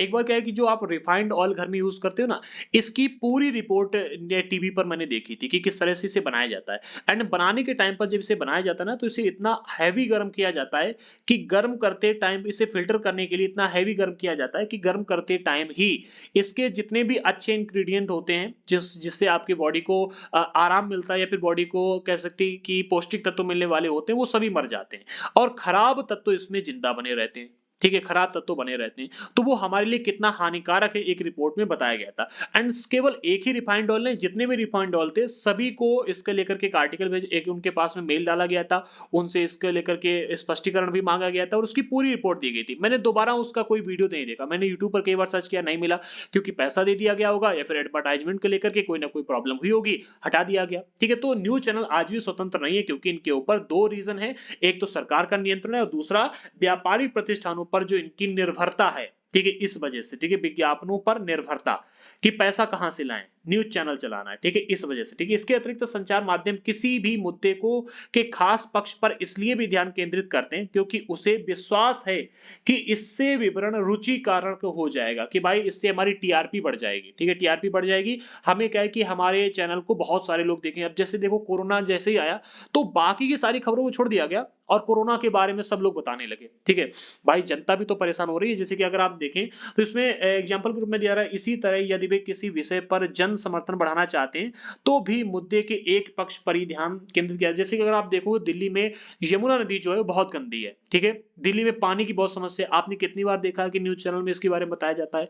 हमारे देश में गरीबी बहुत बढ़ती जा रही, कितनी बार आपने देखा, महंगाई बढ़ती जा रही, कितनी बार आपने देखा, बताया जा रहा है। तो ऐसे मुद्दों को लाया जाता है जो ट्रेंडिंग में होते हैं, ठीक है। आप देखोगे आज के टाइम पर यूट्यूब पर बहुत सारे लोग संदीप मैसुरी और विवेक बिंद्रा जी के ऊपर वीडियो बनाने में लगे हुए, क्योंकि ट्रेंडिंग का टॉपिक है, व्यूज इसी में लेंगे, ठीक है। तो इसी तरह से आजकल न्यूज चैनल वाले भी बना रहे इसी टॉपिक के ऊपर न्यूज है, तो इसलिए कभी कभी ऐसा होता है, ठीक है। आगे बढ़ते हैं, अगला पॉइंट मिलता है मसौदा तय किया जाना। ये भी इंपॉर्टेंट है, इसको भी समझो। इससे पहले बिंदु में कहा जा रहा है कि किसी किन घटनाओं पर ध्यान केंद्रित किया जाए, इसमें भी संचार माध्यमों की महत्वपूर्ण भूमिका होती है। किस घटना पर, ठीक है, ध्यान केंद्रित किया जाए। जैसे कि भाई न्यूज, जैसे कि इलेक्शन आ रहे हैं तो इलेक्शन शासन के ऊपर कैसे ध्यान केंद्रित किया जाए, बीजेपी को कैसे प्रमोट किया जाए, कांग्रेस को कैसे प्रमोट किया जाए, तो इनमें भी बहुत अधिक महत्वपूर्ण भूमिका होती है किसकी, इन न्यूज के चैनलों की, संचार माध्यमों की, ठीक है, कि हम भाई क्या है कि सोशल मीडिया पर ट्विटर पर एक ट्रेंडिंग पोस्ट डाल करके, ठीक है, ट्रेंडिंग किसी न किसी चीज को ट्रेंडिंग पर ला करके हमने संचार माध्यम के माध्यम से, ट्विटर के माध्यम से लोगों तक खबर को पहुंचा दिया, ठीक है, लोगों का ध्यान केंद्रित कर दिया। आप देखो जैसे कि आज के टाइम पर स्टॉप विवेक बिंद्रा नाम से एक ट्रेंड चल रहा है, हैशटैग वायरल हो रहा है बहुत तेजी से, कि भाई इनको यहाँ पर रोका जा सके, इनके ऊपर ध्यान केंद्रित किया जा सके सरकार का, ठीक है। इसी तरह से हम क्या करते हैं, न्यूज चैनल पर भी कई बार क्या होता है, हम इन न्यूज को वायरल करके कई बार उन चीजों को दिखा करके, कोरोना काल में आप देखोगे कि कोरोना के ऊपर दिन दिन भर खबरें आती थी ताकि इससे लोग जागरूक रहें,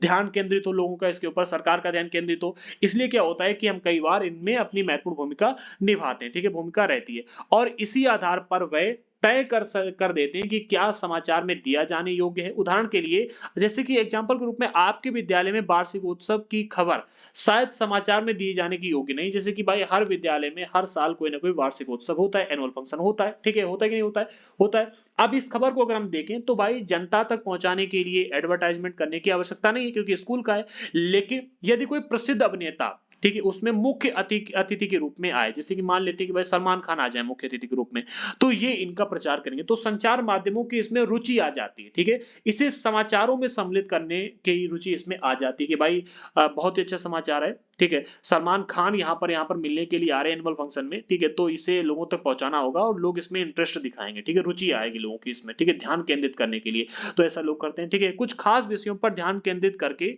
संचार माध्यम हमारे विचारों, भावनाओं और कार्यों को प्रभावित करते हैं। भाई हम अच्छे ढंग से अपने काम में लगे थे, पढ़ाई में लगे थे, हमने न्यूज चैनल में देखा कि हमारा फेवरेट हीरो हमारे स्कूल में एनुअल फंक्शन में आ रहा है, ठीक है, तो हम दौड़ के जाएंगे, जाएंगे कि नहीं जाएंगे। अब हम पढ़ाई में लगे थे, हमारा मन बहुत तेजी से पढ़ाई में लग रहा था, लेकिन हमने एक प्रचार देख लिया कि भाई आज हमारे शहर में हमारा फेवरेट सिंगर जो है वो गाना गाने के लिए आ रहा है, अब पढ़ाई छोड़कर हम वहां जाएंगे। हम पढ़ाई कर रहे थे, ठीक है, और क्या है कि हमने एड देखा, एक बहुत ही अच्छा गेम आया है जो कि मेरा फेवरेट है और अभी लॉन्च हो गया, तो हम उसे खेलने के लिए जाएंगे। तो हमारा ध्यान केंद्रित करने, हमारे विचारों को प्रभावित करने, हमारी भावनाओं को केंद्रित प्रभावित करने में इनकी महत्वपूर्ण भूमिका होती है और हमारा ध्यान उन मुद्दों पर की ओर आकर्षित करते हैं, ठीक है, हमारे जीवन पर महत्वपूर्ण प्रभाव डालने और हमारे विचारों को निर्मित करने में मुख्य भूमिका इन्हीं की होती है, ठीक है, कि भाई जैसे कि भाई अभी तक अगर आपने अगर आपने एआई के बारे में नहीं सुना है, अगर आपने रोबोट के बारे में नहीं सुना है, तो क्या आप रोबोट के बारे में इंटरेस्ट दिखाओगे? नहीं दिखाओगे। और आप अगर रोबोट के बारे में बार-बार प्रचार देखोगे, ठीक है, आप वीडियो देख रहे हैं, बार-बार आपको रोबोट के बारे में बताया जाएगा कि ये रोबोट ऐसा है, ये कर सकता है, वो कर सकता है, तो आप रोबोट के बारे में जानने का प्रयास करोगे, ठीक है, धीरे-धीरे उसे लेने का प्रयास करोगे, धीरे-धीरे उससे मिलने का प्रयास करोगे, ठीक है, तो वही यहाँ पर कहा जा रहा है, हमारे जीवन पर महत्वपूर्ण प्रभाव डालने और हमारे विचारों को निर्मित करने में मुख्य भूमिका होने के कारण प्रायः ये कहा जाता है कि संचार माध्यम ही हमारा मसौदा या फिर एजेंडा तय करते हैं, ठीक है, एजेंडा तय कर, जैसे कि सरकार ने कोई निर्णय लिया, ठीक है, और क्या है कि ये जो संचार माध्यम है इन्होंने क्या किया, उस निर्णय को बार बार दिखाया टीवी पर, तो हमारा जो ध्यान है ऑटोमेटिक उस टॉपिक पर केंद्रित हो जाएगा, हम उस पर ध्यान देना शुरू कर देंगे। अगले पॉइंट में कहा जा रहा है कि हाल ही में संचार माध्यमों ने, जैसे कि एक कोला पेय, कोको कोला जो आप कोल्ड ड्रिंक पीते हो, ठीक है, तो कोला पेय में कीटनाशकों का स्तर खतरे के स्तर तक बढ़े हुए होने की ओर हमारा ध्यान आकर्षित किया, कई बार दिखाया, ठीक है, कि भाई जो आप कोको कोला पी रहे हो इसमें जो कीटनाशकों का स्तर डाला गया है, ठीक है, कीटनाशक डाला गया, ये स्तर बहुत ज्यादा है और ये आपके लिए हानिकारक है, बार बार दिखाया, तो इससे हमारा ध्यान क्या है कि उसके ऊपर आकर्षित हो गया, हमारा ध्यान जो है उसके ऊपर आकर्षित हुआ और उन्होंने कीटनाशकों के अत्यधिक मात्रा में होने की रिपोर्ट प्रकाशित की थी और इस तरह हमें कोला पेयों को अंतरराष्ट्रीय गुणवत्ता व सुरक्षा मानदंडों के अनुसार नियमित रूप से नियंत्रित करने की आवश्यकता महसूस हुई।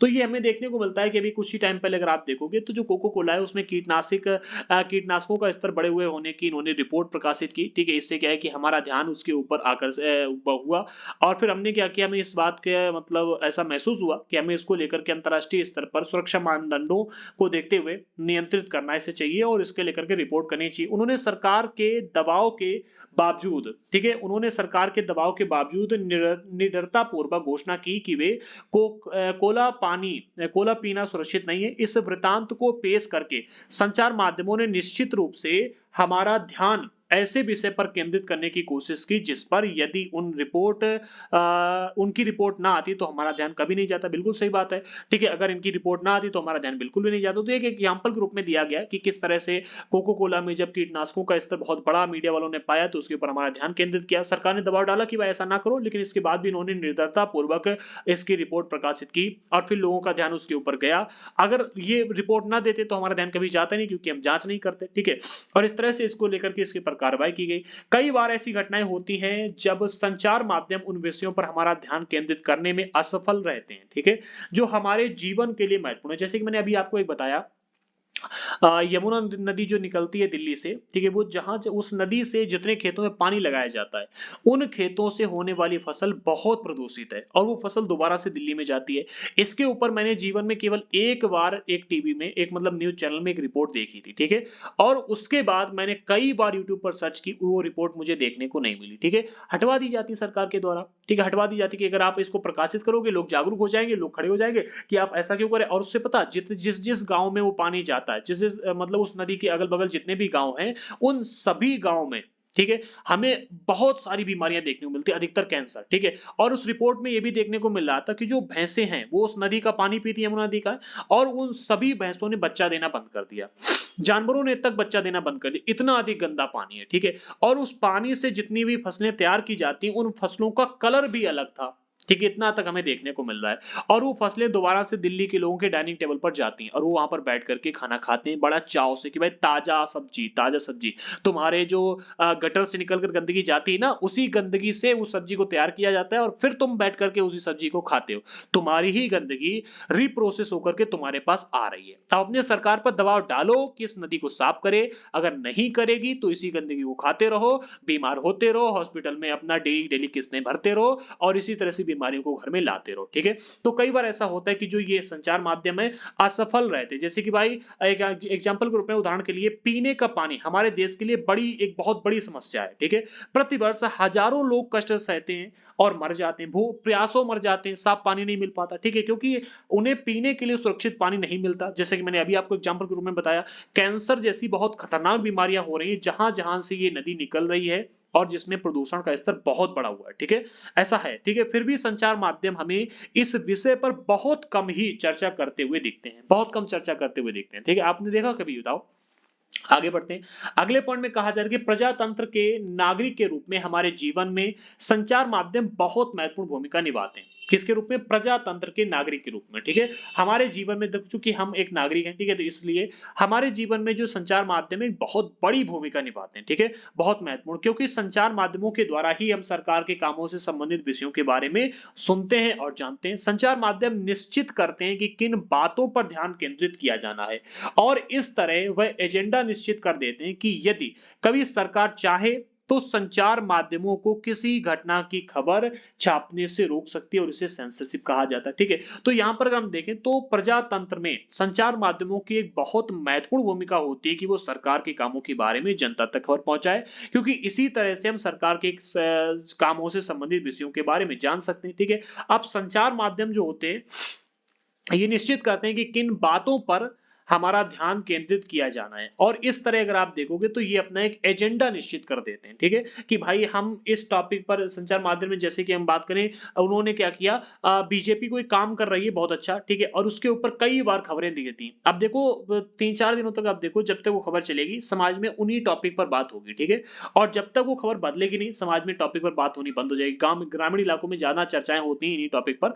आप देखोगे जैसे कि सुबह क्या है कि इलेक्शन है तो दिन भर 2-3 दिन पहले से टीवी पर खबर आने लगेगी और गांव-गांव में उसकी चर्चाएं होने लगेंगी। ठीक है, अब मान लो कि भाई पाकिस्तान के साथ में युद्ध होने लगे और टीवी वाले न्यूज़ सुनाने लगे। ठीक है, टीवी वाले अगर न्यूज़ नहीं देंगे तो जनता इसके बारे में चर्चा नहीं करेगी, लेकिन अगर टीवी वालों ने थोड़ी सी भी जानकारी दे दी तो गांव-गांव में इसकी चर्चाएं होने लगेंगी। अब यदि कभी सरकार चाहे तो संचार माध्यमों को किसी घटना की खबर छापने से रोक भी सकती है और रोकती भी है, कई बार रोकती है। ठीक है, इसे सेंसरशिप कहा जाता है, पहले बता चुके।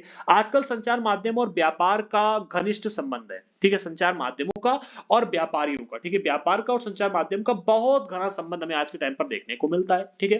क्या कहा जा रहा है, संबंध होने से प्राय संतुलित रिपोर्ट का प्रकाश में आना कठिन है, बहुत कठिन होता है। आप अगर सोच रहे हो ना कि आपने न्यूज में जो भी रिपोर्ट देखी वो बिल्कुल संतुलित होगी, ऐसा नहीं है, ठीक है।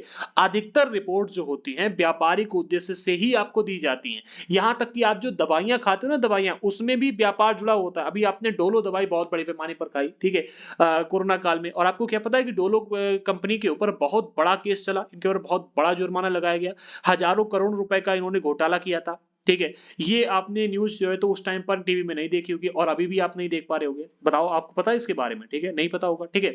आगे बढ़ते हैं। इसे ध्यान में रखते हुए हमारे लिए ये सजगता महत्वपूर्ण है कि समाचार से प्राप्त तथ्यात्मक जानकारी भी प्राय पूर्ण नहीं होती है, ठीक है। तो ये याद रखना, हम जो भी समाचारों से जानकारी प्राप्त करते हैं वो पूर्ण हमेशा नहीं होती है और एक पक्षीय हो सकती है, ठीक है। हमेशा पूर्ण जानकारी हो ही नहीं सकती, याद रखना, हमेशा एक पक्षीय जानकारी हो सकती है। अतः हमें समाचार के विश्लेषण के लिए निम्नलिखित प्रश्न पूछे जाए। अगर आपको कोई भी न्यूज मिल रही है, कोई व्यक्ति आकर बता रहा है कि भाई हमने न्यूज चैनल में आज ये खबर देखी, तो आप उससे इन प्रश्नों को जरूर पूछना। पहला प्रश्न, इस रिपोर्ट से मुझे कौन सी जानकारी मिल रही है? जो वो रिपोर्ट आकर दे रहा है आपको, उससे आपको कौन सी जानकारी मिली? दूसरा, कौन सी आवश्यक जानकारी नहीं दी जा रही है? जैसे कि आपको कोई खबर मिली तो उसमें दोनों पक्ष को समझो, कौन सी जानकारी हमें मिल रही है और कौन सी जानकारी नहीं दी जा रही। तीसरा प्रश्न, यह लेख किसके दृष्टिकोण से लिखा गया है? जो भी आप उसमें पढ़ रहे हैं, समझ रहे हैं, तो किसके दृष्टिकोण से लिखा गया है? सरकार के दृष्टिकोण से या फिर जनता के दृष्टिकोण से? किसी भी खबर में दो पक्ष होते ना, तो दोनों पक्षों का लेख देखो, ठीक है। किसका दृष्टिकोण छोड़ दिया गया है और क्यों छोड़ दिया गया है, तो ये भी देखो। जैसे कि अगर हम बात करें, अभी जो कंट्रोवर्सी चल रही है विवेक बिंद्रा और संदीप मैसूरी जी की, इसमें संदीप मैसूरी जी ने केवल जो स्टूडेंट थे उनकी बात को रखा, विवेक बिंद्रा जी की बात को सुना भी नहीं, ठीक है। तो ये एक गलत है, ये एक असंतुलित रिपोर्ट है कि नहीं है? विवेक बिंद्रा जी बार बार कह रहे हैं कि भाई आप में बुलाओ, हम आपके स्टूडियो में आएंगे और आकर के आपके हर एक सवाल का जवाब देंगे। आप उनको भी बुला लो जिनके साथ में ऐसा हुआ है, और फिर आपको अगर लगता है कि मैं गलत हूं तो आप मुझे बताओ। लेकिन संदीप मैसूरी जी ने ऐसा नहीं किया, उन्होंने डायरेक्टली यहां पर क्या किया, स्टॉप विवेक बिंद्रा नाम का एक हैशटैग वायरल कर दिया। अब चूंकि उनका सम्मान बहुत ज्यादा है तो लोग उनके साथ में खड़े हो गए, ठीक है, क्योंकि उन्होंने कहा कि भाई हम नॉन प्रॉफिटेबल हैं, वो जनता के लिए काम भी करते हैं और मैं भी उनका सम्मान करता हूं, आप भी करते होंगे, ठीक है, सभी करते हैं, तो उनके साथ में खड़े हो गए। लेकिन आप मुझे सच बताओ, अपने हिसाब से बताना कि क्या ये गलत है या नहीं है? भाई दूसरा पक्ष भी तो सुनो, ठीक है। आगे बढ़ते, फिलहाल हमारा यहाँ पर कोई इससे संबंध से लेना देना ही, हम अपने टॉपिक को समझाने के लिए एक एग्जांपल दे रहे थे। अब अगला पॉइंट मिलता है, स्थानीय संचार माध्यम किसे कहते हैं। तो ये जानकर कि संचार माध्यम उन छोटे छोटे मुद्दों में रुचि नहीं लेते जिनका संबंध साधारण लोगों और उनके जीवन से होता है, ठीक है। इसलिए कई स्थानीय समूह स्वयं अपना संचार माध्यम प्रारंभ करने के लिए आगे आए। देखो कई बार क्या होता है, जो ये बड़े बड़े न्यूज रिपोर्टर्स होते हैं, बड़ी बड़ी कंपनियां होती हैं, क्या करती हैं, ये बड़े बड़े संचार माध्यम जो छोटी छोटी मुद्दे होते, छोटे छोटे खबरें होती हैं, इनके ऊपर ध्यान नहीं देते। जैसे कि आपने देखा होगा, किसी गांव में किसी व्यक्ति ने आत्महत्या कर ली, अब इतने बड़े न्यूज चैनल वाले उसको कवर करने थोड़ी ना आएंगे, ठीक है। किसी गांव में किसी की हत्या कर दी गई तो इसको कवर करने के लिए नहीं आएंगे, कहीं चोरी हो गई तो इसको कवर करने के लिए नहीं आएंगे, ठीक है। और भी बहुत सारी घटनाएं होती है, तो छोटे छोटे मुद्दों पर चूंकि संचार माध्यम रुचि नहीं लेती, इसलिए क्या होता है कि इन छोटे छोटे इलाकों में साधारण लोगों के द्वारा उनके जीवन से संबंधित, ठीक है, क्या है कि उन्होंने क्या किया, स्वयं अपना संचार माध्यम प्रारंभ करने के लिए आगे बहुत सारे लोग आपको देखने को मिल जाएंगे। हर जिले में बहुत सारे लोग होते हैं। कई लोग सामूहिक रेडियो के द्वारा किसानों को विभिन्न फसलों के मूल्य के बारे में बताते हैं, ठीक है, और उन्हें बीज तथा उर्वरक के प्रयोग के बारे में परामर्श देते हैं। आज के टाइम पर आपने एक ऐप देखा होगा, पब्लिक ऐप है, पब्लिक ऐप, ठीक है। पब्लिक ऐप में क्या होता है, आप पब्लिक ऐप को अपने मोबाइल में डाउनलोड करना, ठीक है, मैं उसका प्रमोशन नहीं कर रहा हूं, याद रखना, मैं एग्जांपल के रूप में बता रहा हूं, ठीक है। तो पब्लिक ऐप में आप देखोगे कि आपके आसपास के एरिया की खबर उसमें देखने को मिले, क्योंकि आसपास के एरिया के जो लोग हैं, कुछ लोग ऐसे होते हैं जो पब्लिक ऐप में आ चुके हैं और उन्होंने आसपास के इलाके की खबरों को उसमें देना शुरू कर दिया, क्योंकि उन्होंने अपना स्वयं संचार माध्यम अपना लिया। कुछ लोग क्या करते हैं, फेसबुक के माध्यम से अपने इलाके की जानकारी को देते रहते हैं कि आज हमारे गांव में मुखिया जी ने शपथ ली, आज हमने विधायक जी के साथ में जाकर के बहुत ही महत्वपूर्ण कार्य किए, आगामी चुनाव के लिए आज हमने ऐसा किया, वैसा किया, ये किया, वो किया। ऐसी खबरें आपको सोशल मीडिया पर भी देखने को मिल जाएंगे, ठीक है। तो कई सारे स्थानीय संचार माध्यम भी होते हैं जो कि हमें देखने को मिलते हैं। कुछ अन्य लोग वीडियो कैमरा इस्तेमाल करके विभिन्न निर्धन समाजों के वास्तविक जीवन की स्थिति पर डॉक्यूमेंट्री फिल्म बनाते हैं। आप आपने देखा होगा यूट्यूब पर बहुत सारे लोग ऐसे होते हैं जो कि डॉक्यूमेंट्री फिल्म भी बनाते हैं, ठीक है। इसके अलावा और कभी-कभी तो इन गरीब लोगों को फिल्म बनाने के लिए कैमरे और तकनीक का ज्ञान का प्रशिक्षण भी दिया जाता है। आप देखो आजकल जो ग्रामीण इलाके हैं वहाँ के बहुत सारे लोग यूट्यूब पर आ चुके हैं और अपनी स्थिति को बताते हैं डेली ब्लॉग के माध्यम से, ठीक है। और बहुत सारे लोग आपने जैसे कि मनीष कश्यप को आप देखो, स्टार्टिंग में उन्होंने धीरे-धीरे तो स्टार्ट किया था, ठीक है। किस तरह से एक बहुत ही छोटे स्तर से शुरू करके के इतना बड़ा न्यूज़ चैनल खड़ा कर दिया। पहले अपने आस-पास की खबरों को उसमें डालना शुरू किया, फिर बहुत बड़े लेवल पर पूरे राज्य की खबरें डालने लगे, फिर पूरे देश की खबरें डालने लगे, फिर इतनी बड़ी खबरें डालने लगे कि सरकार ने उनको अपने मतलब कब्जे में ले लिया। सरकार ने कहा तुम बहुत बड़े फैल रहे हो, ठीक है। केस डाल दिया, जेल में कर दिया, बहुत बड़ी घटना हो गई आप देखोगे, ठीक है। तो इस तरह से जो स्थानीय संचार माध्यम होते हैं इनका भी बहुत बड़ा योगदान रहता है, ठीक है। आगे बढ़ते हैं। सामाजिक सामाजिक विज्ञापन, इसको भी थोड़ा समझ लो, बहुत इंपॉर्टेंट नहीं है बट हाँ इसके बारे में दिया जाए। सरकार व निजी संस्थाएं ऐसे विज्ञापन भी बनाती हैं जिनसे समाज में किसी बड़े संदेश का प्रसारण हो सके। समझो क्या कहा जा रहा है। कई बार क्या होता है, सरकार और कई बार निजी संस्थाएं होती हैं जो कि ऐसे विज्ञापनों को बनाती हैं जिससे समाज में किसी बड़े संदेश का प्रसारण किया जा सके। ये सामाजिक विज्ञापन कहलाता है। जिसे आपने कई बार देखा होगा, सरकार जब आप रेलवे क्रॉसिंग क्रॉस करते हैं तो रेलवे क्रॉसिंग के बगल में वहीं पर एक पोस्टर लगा होता है, वहां पर लिखा होता है सावधान रहिएगा, ऐसे क्रॉस कीजिएगा, वैसे क्रॉस कीजिए, दुर्घटना से बचो, ठीक है। कई बार सड़कों पर पोस्टर लगे होते हैं। कई बार क्या होता है कि आप जाते हो कहीं ना कहीं तो मतलब क्या है कि बहुत सारे पोस्टर लगे होते हैं, ठीक है। उसमें सामाजिक विज्ञापन दिए जाते हैं। इनका किसी पर्टिकुलर क्या होता है, पर्टिकुलर कंपनी का अपना महत्व नहीं होता है, ठीक है। सार्वजनिक रूप से विज्ञापन दिए जाते हैं। जैसे कि आज के टाइम पर अगर आप देखो तो मोदी जी जो है उन्होंने जो हमारी दवाई करने के लिए 5 लाख तक का जो बीमा कवर दिया जा रहा है, सॉरी बीमा कवर नहीं है, ये क्या नाम उसका, एक योजना है जिसके तहत आप लोग नाम बताइएगा, मुझे नाम ध्यान नहीं आ रहा है, जिसके तहत ये फ्री में इलाज करवाते हैं 5 लाख तक का। तो उसका बहुत बड़े पैमाने पर प्रचार किया गया, ठीक है। तो ये सार्वजनिक विज्ञापन के तहत ही इसका प्रचार किया गया, ठीक है। शब्द संकलन, इसमें 4 शब्द ऐसे दिए गए जो कि लास्ट में दिए गए शब्द संकलन में, मैंने सोचा रख लेते हैं। प्रकाशित का अर्थ क्या होता है, इससे तात्पर्य समाचार रिपोर्टों, लेखों, साक्षात्कार, विवरण आदि से जिन्हें समाचार पत्रों, पत्रिकाओं और पुस्तकों में छापा जाता है, ठीक है, जिससे उन्हें बहुत अधिक लोग पढ़ सके। तो क्या होता है, कई बार क्या होता है कि हमारी जो रिपोर्ट होती है, समाचार रिपोर्ट होती है, लेखों, ठीक है, इसका तात्पर्य समाचार रिपोर्टों, हाँ, यानी कि हम किसी भी चीज को समाचारों में लिख दें, ठीक है, छाप दें और उसको बहुत बड़े पैमाने पर लोगों तक पहुंचा दें, ठीक है। तो इसे कहा जाता है जिसे बहुत अधिक लोग पढ़ सकें, ठीक है। तो इसका तात्पर्य समाचार रिपोर्टों, लेखों, साक्षात्कार, विवरण आदि से जिन्हें समाचार पत्रों, पत्रिकाओं और पुस्तकों में छापा जाता है, ठीक है। आगे बढ़ते, सेंसरशिप किसे कहते हैं, तो इसका तात्पर्य सरकार की उस शक्ति या अधिकार से है जिसके अंतर्गत सरकार कुछ विवरण प्रकाशित करके या प्रदर्शित करने पर रोक लगा सकती है। भाई ये खबर आई, इससे आप अपने न्यूज चैनल में या फिर कहीं भी नहीं डाल सकते, तो इसे सेंसरशिप कहा जाता है, ठीक है। अगला प्रसारण, तो इस पाठ में इस शब्द का प्रयोग टीवी अथवा रेडियो के कार्यक्रम के संबंध में हुआ है जिसको बहुत बड़े क्षेत्र में प्रेषित किया जाता है। प्रसारण का अर्थ आप सभी लोग जानते हो कि भाई बहुत बड़े क्षेत्र में उसे फैला देना, ठीक है। अगले पॉइंट में कहा जा रहा है सार्वजनिक विरोध, ठीक है। तो सार्वजनिक विरोध हम सभी लोग करते हैं, तो उसी के बारे में बताया जा रहा है कि इसमें विशाल संख्या में लोग एकजुट होकर के किसी विषय पर खुले रूप से अपना विरोध प्रकट करते हैं और यह प्रायः रैली आयोजन, हस्ताक्षर अभियान तथा सड़कों को अवरुद्ध करके किया जाता है। तो ये भी मतलब एक प्रकार का शब्द है जिसे आप समझ सकते हो। आई होप कि चैप्टर में जितने भी टॉपिक दिए गए थे मैंने हर एक टॉपिक को बहुत ही डिटेल में एक्सप्लेन किया, आपको सभी टॉपिक समझ में आए होंगे। अगर हमारा वीडियो आपको अच्छा लगा है तो लाइक कर दीजिएगा एंड अगर आपने अभी तक हमारे चैनल को सब्सक्राइब नहीं किया तो कर लेना, साथ ही साथ बेल आइकन दबाना बिल्कुल भी मत भूलना ताकि हमारे द्वारा डाले गए हर वीडियो का नोटिफिकेशन आपको मिलता रहे, ठीक है। एंड टेलीग्राम पर जरूर ज्वाइन कर लो, अभी वीडियो कंप्लीट हो चुका है, इससे जुड़े प्रश्नों को अब आप जाकर के टेलीग्राम पर देखिएगा और वहां पर प्रश्नों का उत्तर दीजिएगा, ठीक है। एंड इंस्टाग्राम पर फॉलो कर लेना, अगर आपको हमसे कोई बात करनी है किसी भी विषय से संबंधित तो इंस्टाग्राम पर कर सकते हो, साथ ही साथ फेसबुक पर भी फॉलो कर सकते हो। सभी को सर्च करने के लिए आप ये सर्च कर लीजिएगा, ठीक है। सर्च के लिए ये आप सर्च कर सकते हो, ठीक है, सर्च के लिए भी कर सकते हो, अदरवाइज डिस्क्रिप्शन बॉक्स में सभी की लिंक दी गई है। जिसे भी एनसीईआरटी के नोट्स लेने इस नंबर पे व्हाट्सएप पर मैसेज करके आप हमसे एनसीईआरटी के नोट्स परचेस कर सकते हो। बाकी हमारी क्लासेस की प्लेलिस्ट डिस्क्रिप्शन बॉक्स में दी गई है, आप जाकर के अभी तक की आई हुई सभी क्लासेस को जाकर के देख सकते हैं, ठीक है। हमारा जो अगला चैप्टर रहेगा वो है हमारे आसपास के बाजार। ये भी चैप्टर काफी इंपॉर्टेंट है। आइए एक बार देख लेते हैं चैप्टर में क्या-क्या पढ़ेंगे।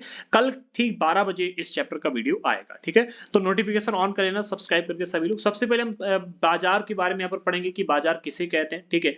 बाजार कितने प्रकार की होती हैं। फिर हम सबसे पहले साप्ताहिक बाजार को डिस्कस करेंगे, बहुत ही हल्का टॉपिक है। फिर मोहल्ले की दुकानें, इनके बारे में डिस्कस करेंगे। फिर शॉपिंग कॉम्प्लेक्स और जो मॉल होते हैं, इनके बारे में जानकारी दी गई, इनको डिस्कस करेंगे। फिर बाजारों की श्रृंखला जो होती है, ठीक है? इनको डिस्कस करेंगे कि बाजारों की आखिरकार जो श्रृंखला या फिर क्या सीरीज जो होती है वो किस प्रकार की होती है, ठीक है? हर जगह बाजार किस प्रकार से इंटरनेट पर फोन में, ठीक है? तो इसके बारे में बताया गया है। बाजार और समानता, क्या बाजार में सभी लोग समान रूप से अपना मतलब व्यापार करते हैं, सभी को समान रूप से फायदा होता है कि नहीं होता, उस टॉपिक को यहाँ पर डिस्कस करेंगे और इसी के साथ में हमारा चैप्टर कंप्लीट हो जाएगा, ठीक है? तो चैप्टर नंबर जो हमारा ये है चैप्टर नंबर 7, इसे हम कल ठीक 12 बजे डिस्कस करेंगे। जिन्होंने सब्सक्राइब नहीं किया कर लीजिएगा। मिलते हैं अगले वीडियो के साथ में, तब तक के लिए जय हिंद साथियों।